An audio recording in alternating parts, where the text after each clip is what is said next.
Hello everyone, welcome to Sneha History Classes. I hope you all are doing well. मेरा नाम है doctor Sneha और हम बात कर रहे हैं अबाउट द ओरिएंटलिस्ट और इंडोलॉजिस्ट हिस्टोरियोग्राफी। इससे रिलेटेड पार्ट 1 मैंने ऑलरेडी अपलोड कर दिया है, आप पहले वो देख लीजिए जिससे कि आपको इस वीडियो को समझने में और आसानी होगी। तो हमने पिछली वीडियो में डिस्कस किया था कि ओरिएंटलिस्ट हिस्टोरियोग्राफी की स्टार्टिंग कहाँ से होती है और वो कौन कौन से आइडिया से इन्फ्लुएंस्ड है, और इसके बाद हमने स्पेशल मेंशन किया था विलियम जोन्स के बारे में। तो विलियम जोन्स जो थे उन्होंने काफ़ी ज़्यादा काम किया था इस फील्ड में। ही ट्राइड कि एंशिएंट इंडियन हिस्ट्री को कितना ज़्यादा जो है, उन्होंने बहुत सारे टेक्स्ट को इंग्लिश लैंग्वेज में ट्रांसलेट किया और एक बहुत पॉजिटिव पिक्चर वो लेकर आए वर्ल्ड के सामने एंशिएंट इंडियन हिस्ट्री के रिगार्डिंग। अब इसके अलावा अब हम और हिस्टोरियंस देख लेते हैं जिन्होंने इस फील्ड में काम किया था। तो इसके बाद आते हैं कोलब्रूक। तो देखिए, जो कोलब्रूक थे वो उन्होंने जो संस्कृत की पढ़ाई करी थी बनारस से, और उनका खुद भी इस लैंग्वेज में काफ़ी ज़्यादा इंटरेस्ट था, और वो सक्सेसर बनते हैं 1794 में विलियम जोन्स के, और उनके जो प्रोजेक्ट्स थे, जो रिसर्च थी, उसको आगे लेकर चलते हैं। उन्होंने वैदिक पीरियड के ऊपर काफ़ी रिसर्च करी थी और वो प्रोफेसर बनते हैं संस्कृत के, कहाँ पे, इन फोर्ट विलियम कॉलेज। इसके अलावा वो बुक भी लिखते हैं जिसका नाम था एसेज ऑन द वेदास और sacred writings of the Hindus.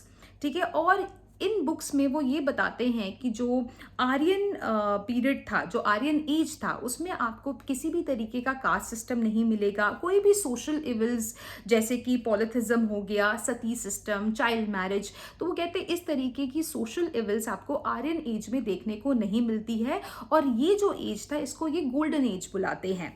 और इस समय पे ये बताते हैं कि लोग काफ़ी एक्सट्रोवर्ट थे, लविंग थे, आउटगोइंग थे, अपनी ज़िंदगी को बहुत अच्छे से जीते थे। और वो ये भी बताते हैं कि इस समय पे ट्राइबल रिपब्लिकन्स भी देखने को मिलते हैं। सो आप देखेंगे कहीं ना कहीं वो एनलाइटनमेंट स्कूल से काफ़ी ज़्यादा इन्फ्लुएंस थे, और एनलाइटनमेंट स्कूल के तहत जो है जो एनलाइटनमेंट स्कूल है वो बहुत पॉजिटिव होता है towards the other cultures and civilization. तो वही आपको कोलब्रुक की स्टडी में भी देखने को मिलता है। नेक्स्ट हम देखेंगे एक फ्रेंच ओरिएंटलिस्ट थे जिनका नाम था फ्यूगिन बुरनॉफ। ठीक है, ये कनेक्शन ढूंढते हैं किसके बीच में, ऋग्वेद और ज़ेंड-अवेस्टा के बीच में। तो ज़ेंड-अवेस्टा को क्या है, it is a sacred scripture of Zoroastrians. ठीक है, ये बताते हैं कि जितनी भी लैंग्वेजेस है, ऑल द लैंग्वेजेस, वो सारी आर्यन लैंग्वेजेस हैं। मतलब जितनी भी भाषाएं हैं वो आर्यन लैंग्वेज के सब सिमिलर हैं और जितनी भी लैंग्वेजेस हैं वो सेक्रेड हैं, और जितने भी सिविलाइजेशंस हैं ये सब सेक्रेड है, ऐसा मानना है फ्यूगिन बर्नॉफ का। नेक्स्ट हम देखते हैं मैक्स मूलर के बारे में। जो मैक्स मूलर थे वो एक जर्मन ओरिएंटलिस्ट थे, और उनकी मास्टरी थी over the comparative language and religion के ऊपर। ठीक है, तो उन्होंने कंपैरेटिव स्टडी करी थी रिलीजन और लैंग्वेज पे, और उसके ऊपर वो काफ़ी माहिर थे। उन्होंने ऋग्वेद को भी री एडिट किया है, और उन्होंने बुक्स प्रोड्यूस करी हैं 1859 में, जैसे कि हिस्ट्री ऑफ संस्कृत लिटरेचर और sacred books of the east. और इन बुक्स में वो ये बताते हैं, मतलब माइथोलॉजिकल स्टोरीज काफ़ी वो शेयर करते हैं, जिससे ये पता लगता है कि उनका भी समहाउ माइथोलॉजी पर बिलीव था। और ये भी बताते हैं कि माइथोलॉजी जो है वो कितनी इम्पॉर्टेंट है। इसके अलावा हम जेम्स प्रिंसेप को देखते हैं। तो जो प्रिंसेप थे उन्होंने एपिग्राफिकल स्टडी काफ़ी करी है। उन्होंने इंस्क्रिप्शंस को पढ़ा, रॉक्स को पढ़ा, कॉइन्स को पढ़ा। ठीक है, तो जो भी आर्टिफैक्ट्स हैं वो कलेक्ट किए उन्होंने, पिलर्स को, स्तूपास को, उस पर काफ़ी डीप स्टडी उन्होंने करी। और इसके साथ साथ ही was able to reconstruct the history of Palas of Bengal.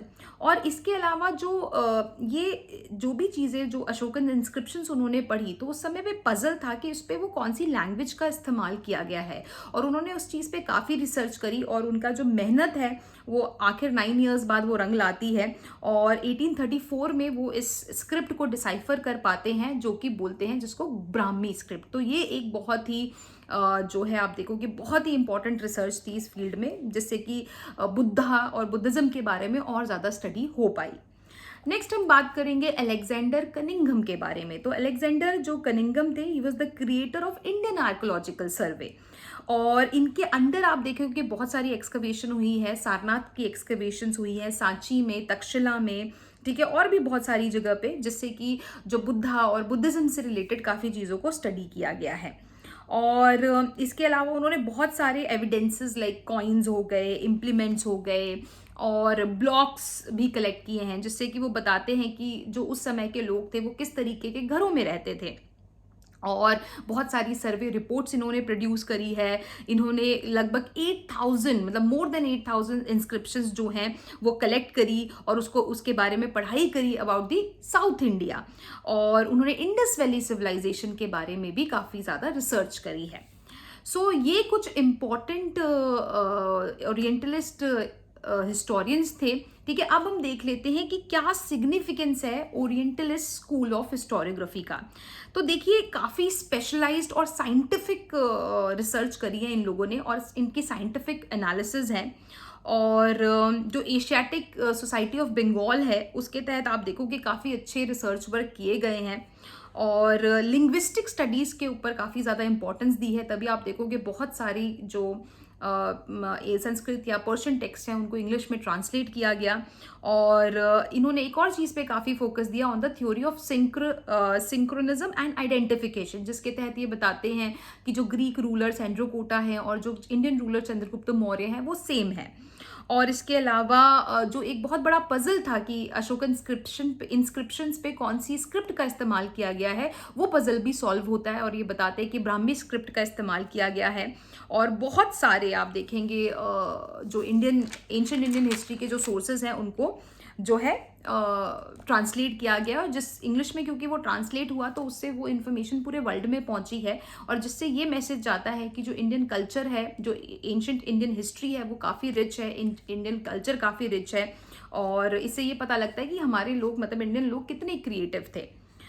But कुछ इसके नेगेटिव साइड भी है, कुछ इसका क्रिटिसिज्म भी हम देख लेते हैं। तो कई बार ऐसा लगता है कि बहुत एग्जैजरेशन आपको बहुत ज़्यादा मिलेगी, कुछ फैक्ट्स को बहुत ज़्यादा एग्जैजरेट करके लिखा गया है बस ये दिखाने के लिए कि उनको अपना एक पॉइंट प्रूव करना है, तो इस वजह से काफ़ी एग्जैजरेशन भी मिलती है।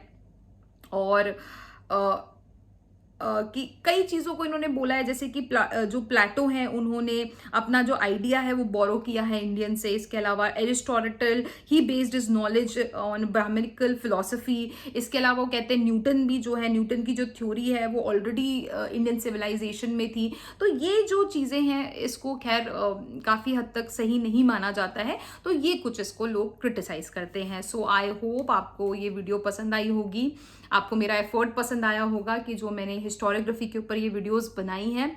सो अगर आपको ये वीडियोस पसंद आई हैं so please subscribe the channel, like share and comment आगे से ज़्यादा शेयर करिए, क्योंकि ये देखिए historiography I am again saying very important. अगर आप रिसर्च में भी अगर आगे जाना चाहते हैं या खैर कॉम्पिटिटिव के लिए भी अगर आप पढ़ रहे हैं तो आपको एक बेसिक अंडरस्टैंडिंग हिस्ट्री राइटिंग की होनी चाहिए, और वो तब तक नहीं होगी जब तक आपको हिस्टोरियोग्राफी समझ में नहीं आएगी। और खैर रिसर्च पर्सपेक्टिव से तो बहुत ही इंपॉर्टेंट है, क्योंकि रिसर्च राइटिंग में आपको बेसिक हिस्टोरियोग्राफी पढ़ाई जाती है। ठीक है, तो अगर आपको ये वीडियो पसंद आई है, अगेन आई विल से कि आप ज़्यादा से ज़्यादा हिस्ट्री ग्रुप्स पे और लोगों को शेयर करिए। और थैंक यू सो मच। और अगर आपके अगेन फिर भी कोई डाउट्स हैं तो आप वीडियो के कमेंट सेक्शन पे मुझे पूछ सकते हैं। Thank you so much for watching once again. I will see you in the next video. Till then take care, stay safe.